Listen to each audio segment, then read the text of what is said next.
அன்பு நண்பர்களே, அனைவருக்கும் அன்னை சமையல் உமாவின் அன்பான வணக்கங்கள். இன்னைக்கு அன்னை சமையல்ல பார்க்க போறது ஹோட்டல் சன்னா மசாலா. இது சப்பாத்தி பூரிக்கு சூப்பரான சைட் டிஷ். வாங்க ஹோட்டல் டேஸ்ட்ல எப்படி செய்யறதுன்னு பார்க்கலாம்.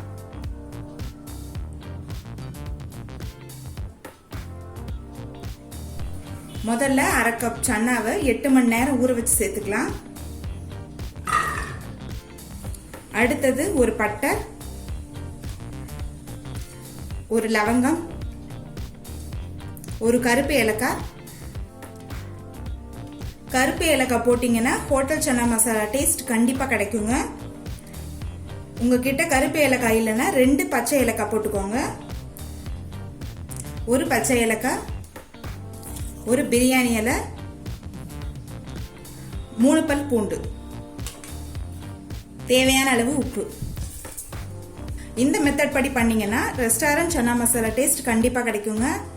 இப்ப தேவையான அளவு தண்ணி சேர்த்துக்கலாம்.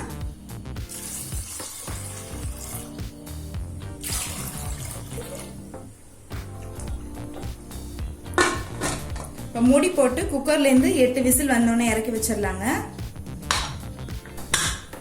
இப்ப குக்கர்ல இருந்து 8 விசில் வந்துருச்சு.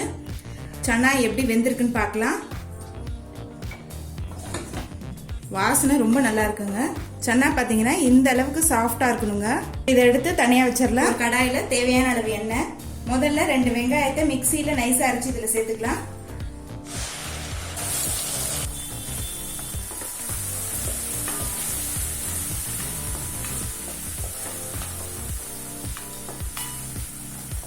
வெங்காயத்தை நல்ல பச்சை வாசனை போக வதக்கிக்கலாம்.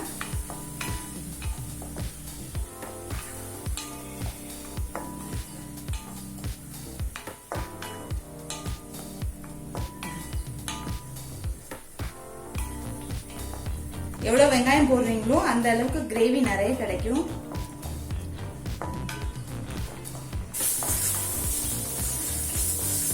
பாருங்க, வெங்காயம் நல்லா வதங்கிடுச்சு. கலர் பாத்தீங்கன்னா நல்லா மாறி இருக்கு. அடுத்தது 1 டீஸ்பூன் இஞ்சி பூண்டு விழுது சேர்த்துக்கலாம்.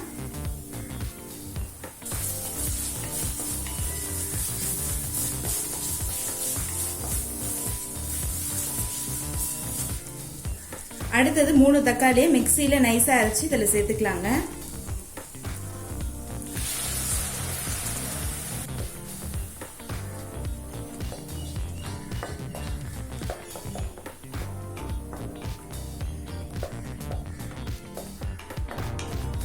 கொஞ்சமா உப்பு. நம்ம சன்னா வேக வைக்கும் போதே பாதி உப்பு போட்டுட்டோம். இப்ப கொஞ்சம் தான் சேர்க்கிறேன்.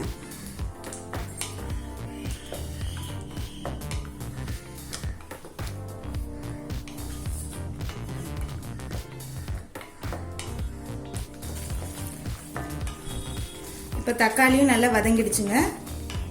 அடுத்தது 2 டீஸ்பூன் மிளகாய் தூள், 1 டீஸ்பூன் தனியாத்தூள், 1 டீஸ்பூன் சீரகத்தூள். இது கூடவே 2 பச்சை மிளகாய் சேர்த்துக்கலாங்க.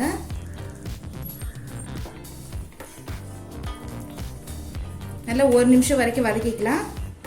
இப்போ 1 நிமிஷம் வரைக்கும் வதக்கியாச்சுங்க.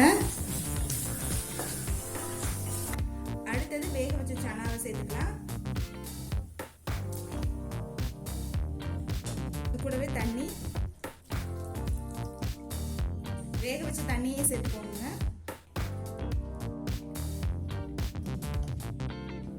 ஒரு 5 நிமிஷம் மீடியம் ஃப்ளேம்ல வச்சிருங்க. இப்ப பாருங்க, சன்னா கிரேவி நல்லா திக்காயிடுச்சு. நம்ம ஊத்திருக்க எண்ணெயும் பிரிஞ்சு வந்துருச்சு. நம்ம இறக்க போறதுக்கு முன்னாடி 1/2 டீஸ்பூன் கரம் மசாலா சேர்த்துக்கலாம். கொஞ்சம் கசூரி மேத்தி. கசூரி மேத்தி சேர்க்கிறது ஆப்ஷனல் தாங்க. விருப்பப்பட்டா சேர்த்துக்கலாம், இல்லைன்னா வேண்டாம். கொஞ்சம் கொத்தமல்லி,